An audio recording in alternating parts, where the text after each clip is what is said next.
Hi guys, I'm Amy. Welcome back to my channel. Today I have another reading wrap up for all of you, and I have quite the mix yet again. I'm very happy with myself. I have some classics, some romances, some fantasy, and careful, this might scare some of you, some poetry.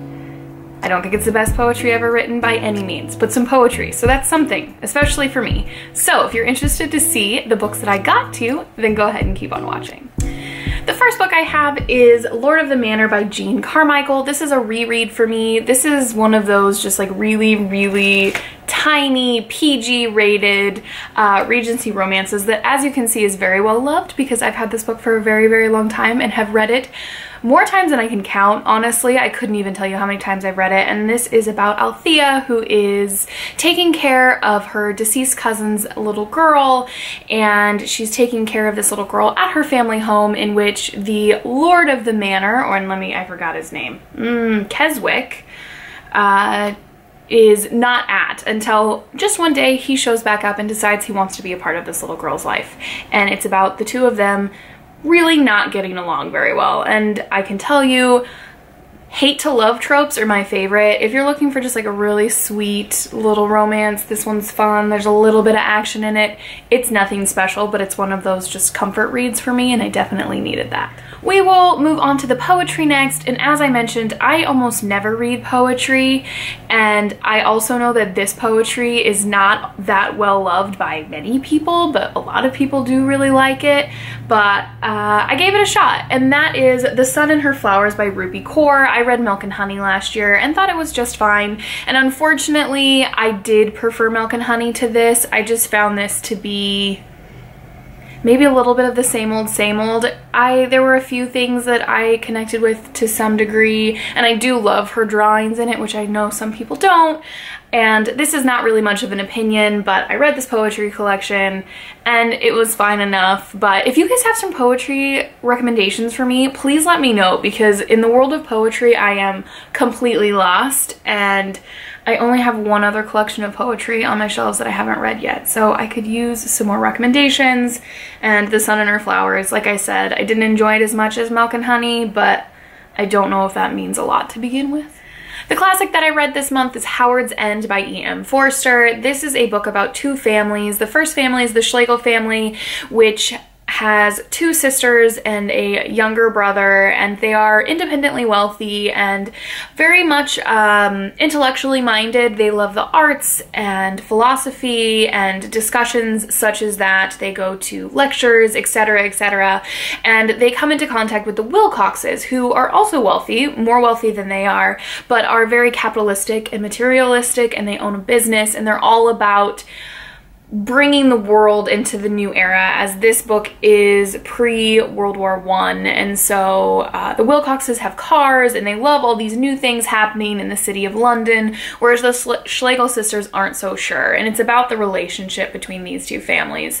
And when I started reading this book, I was really anticipating an Austen type novel, which is 100% not what this book is. This book is largely a commentary about class and wealth and what it means to people that have money and what it means for people who don't have money and how it affects their lives.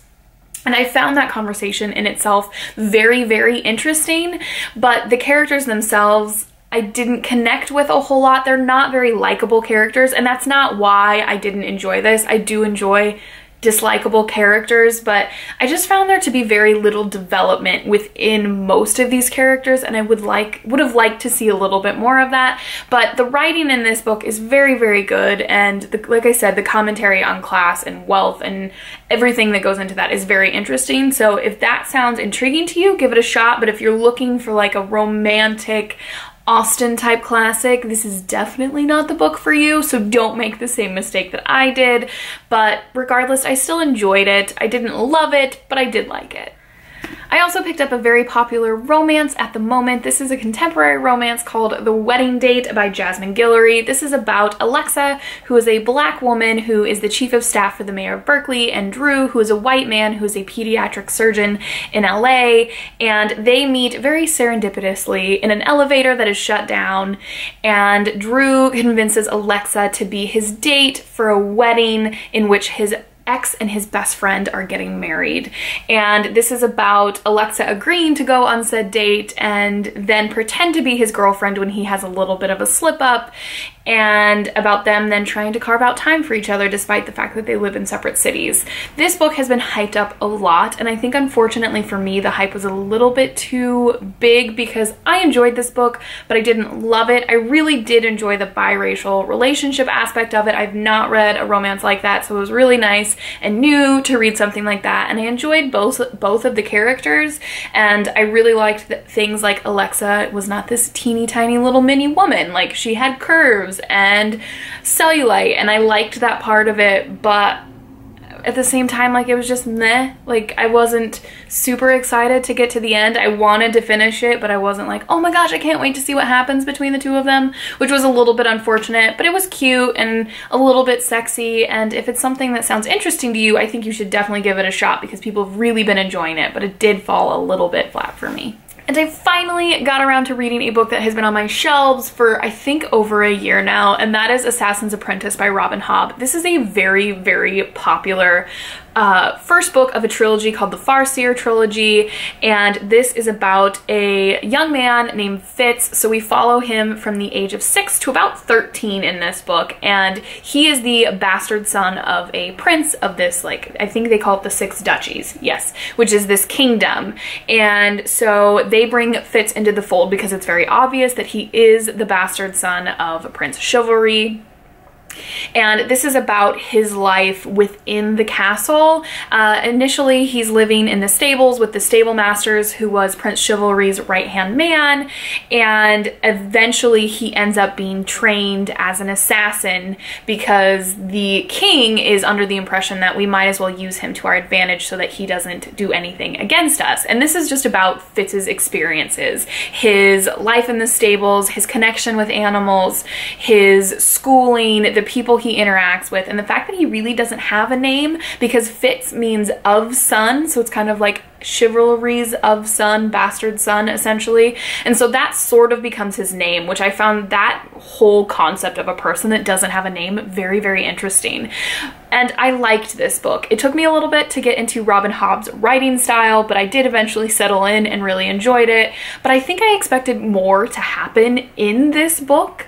Like, there is a climax at the end, don't get me wrong, like there's a big thing that happens, but I think I thought more would happen. I have every intention of continuing on with the series. I've already ordered the second book, which is, I believe, The Royal Assassin, which I've heard really good things about, and I'm just hoping that it kind of picks up the pace a little bit, because as far as fantasy goes, I was expecting a faster pace, which doesn't make it bad, it just kind of threw me off a little bit. Because I think I gave this book a 3 out of 5 stars on Goodreads because, like I said, I liked it, but I definitely didn't love it, but I liked it enough to continue the series. And now I'm repeating myself. But if you guys have read this series, please let me know what you thought of the next one. Like I said, I plan on reading it, but I would love a little bit of feedback. No spoilers, of course, but feedback is always appreciated. And the last book I'm going to chat with you guys about is a really, really incredible book. I'm so happy to have finally read it, and that is All the Light We Cannot See by Anthony Doerr. This won the Pulitzer Prize in 2014, 2015, I believe, and it's a World War II novel about two main characters. Marie Laure is 16 years old. She's French and she's blind, and she grew up in Paris, but when the Nazis came into Paris, she and her father fled to a coastal city called St. Malo, where her great uncle lives, and the other character is Werner Pfennig, I'm probably pronouncing that wrong, who's a German boy who is in Hitler's army and really, really good with radios. And we start this story out on the day in which the Americans bombed St. Malo in 1944, and Marie Laure is alone in the house and Werner is stationed there. And so you'll get a few chapters on that main timeline, but then you go way back in time and find out how Marie Laure and Werner got to be there when the bombing happened. And so there are two main characters. They usually switch perspectives. We get a few other characters' perspectives, but these chapters are very, very short, and they're like little tiny vignettes. I think the longest one was like 6 pages, maybe, but it was so beautifully done. And there's this whole theme of light and what light can mean, hope, light versus darkness, good versus evil. and the concept of seeing the light, which is very interesting with Marie Lore being blind. So I really, really love this book. I feel like I'm not doing it justice. If you guys have read this book, please, please, let's chat about it. I have a really good friend who has read this book and I can't wait to talk to him about it, but I also want to talk to you guys about it because there's just so much here. And I completely understand why this book won this prize, because it's a beautiful, beautiful story, and one that I feel like deserves second readings because I think you can get so much out of it.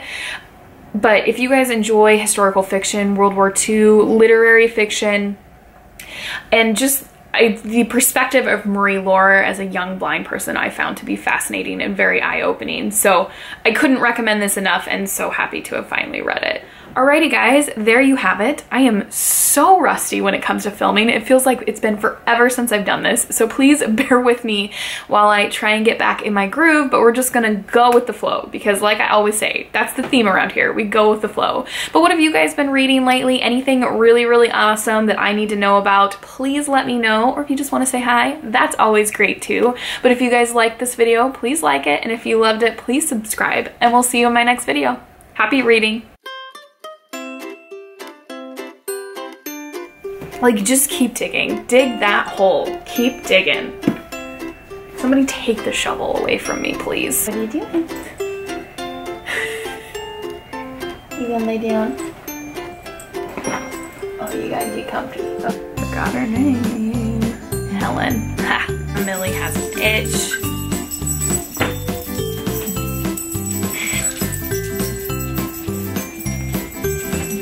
Got it? For Ella, stop chewing on the cord. Out, I don't know their names again. I can't remember. Alexa and Drew.